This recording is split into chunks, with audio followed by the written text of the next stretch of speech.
Well, the government shutdown is now in its 28th day. Vice President J.D. Vance is expected to meet with Senate Republicans today. Also today, many essential airport workers are expected to miss their first full paychecks.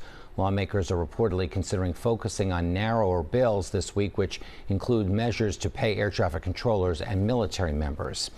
And in just 4 days, SNAP food benefits are set to stop due to the government shutdown. Concern is growing for the 1 in 8 Americans who rely on the program to pay for their groceries. These numbers right here give you a sense of the impact on people. There are more than 684,000 SNAP recipients in Philadelphia's 5-county region. In South Jersey, almost 200,000, and in Delaware, more than 117,000.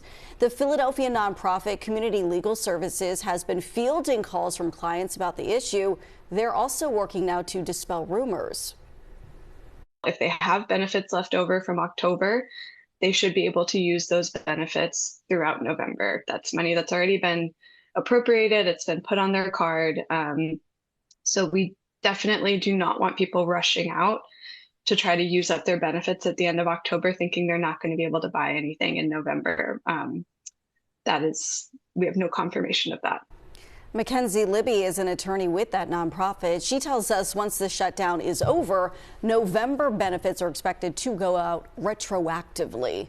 All across our region, food pantries are now bracing for an increased need, with SNAP benefits set to expire this weekend. Right now, the nonprofit Philabundance is preparing hundreds of thousands of meals to help anyone in need. CBS News Philadelphia's Wakisha Bailey is live at the South Philadelphia Distribution Hub with how families can pick up those meals. Good morning, Wakisha.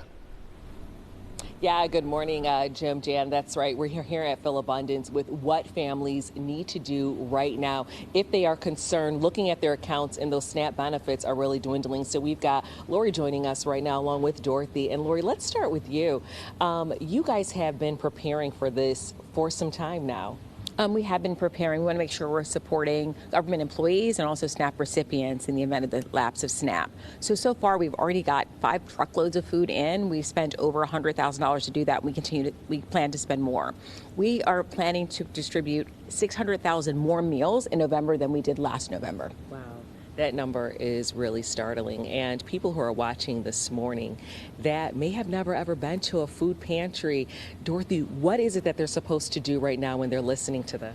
Sure. So we're here to help, and we have, as Loree said, been planning. The reality is for those people that are really navigating this for the first time, please check our website. There is a Find Food map that really shows where our 300 pantries are located throughout the region. The reality is our partners are showing up, but they're being pressure tested right now with this increased need. So certainly people navigating, please be patient. Know that we're here to help, but know that it's always helpful if you want to give a call ahead or reach out to our website. Let us know how we can best support, but we know that they are doing their best to keep those shelves as stocked as possible during this really challenging time. Yeah.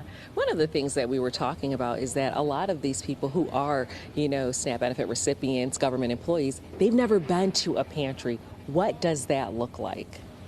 So what that looks like is that all of our pantries absolutely run different models, but it is about providing the neighbors a welcoming place and a really dignified experience. So many of our pantries are going to operate very similarly to a grocery store. You're going to go there and you're going to see varieties of healthy food, culturally responsive food, and the hope is that families and neighbors have the opportunity to choose what they need and what they want and be able to find additional resources that support their household.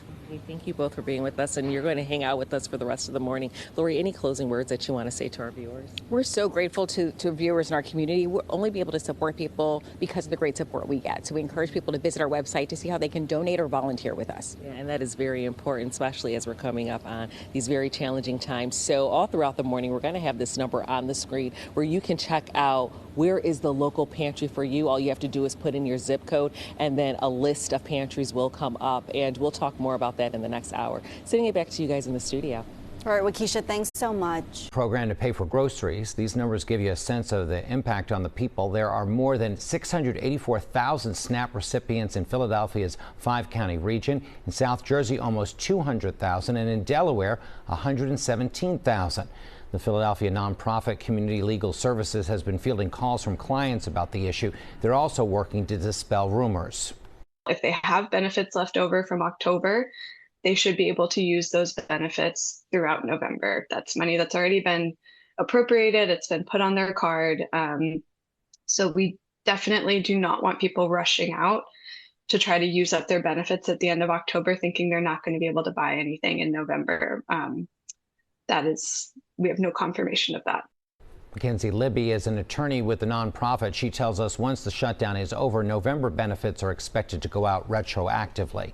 Across our region, food pantries are bracing for an increased need with a SNAP benefit set to expire this weekend. The nonprofit Philabundance is preparing now hundreds of thousands of additional meals to help people in need. Our Wakisha Bailey is live for us at their South Philadelphia distribution hub with the details. Wakisha, good morning.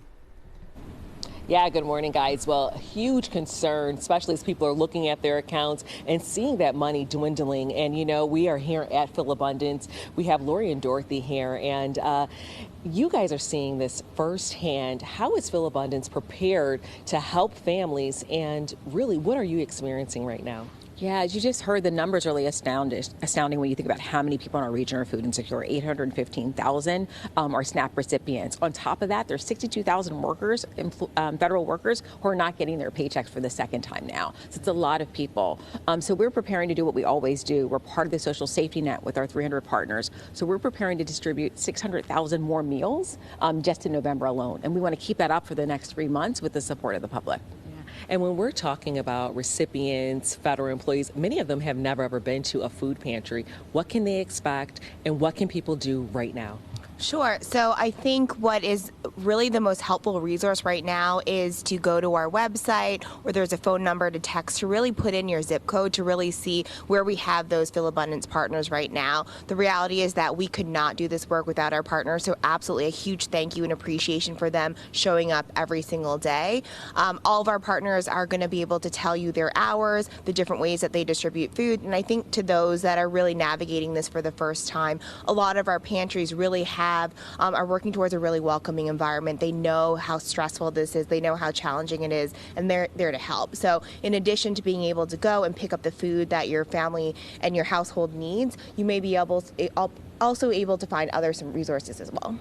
And we also have a number on our screen right now that's running at the bottom to type in that number, you text it, you put in your address, your zip code, and then that's your nearest pantry. You're actually seeing people who have showed up to the warehouse. Yeah, this is starting to feel like pandemic level concern for our families and for our neighbors. We're here in our warehouse in South Philly. It's a place where we get food in and then we distribute it to our partners. We don't usually distribute food just from here. We're showing people feeling probably a sense of desperation with this lapse, and they're showing up here and saying, how do I find food? And so we're directing them to one of our pantries, but this again feels like pandemic level concern. We haven't seen anything like this in a very long time. And Loree, my last question, where do we go from here? What does this look like? Is there anything that you can say to our viewers that are watching that might need help themselves or know someone who needs help? Yeah, we just encourage you to visit our website, philabundance.org, to find out how you and your families can find help.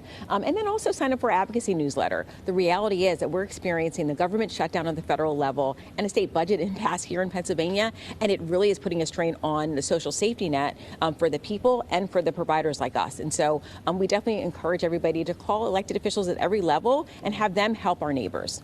Thank you both for being with us, and they're going to hang out with us again in our 7 o'clock hours. So that's what we were talking about, how to get people help, because everyone needs help. You might know someone, or you yourself may need help. Sending it back to you in the studio. Thanks so much, Wakisha, for that update.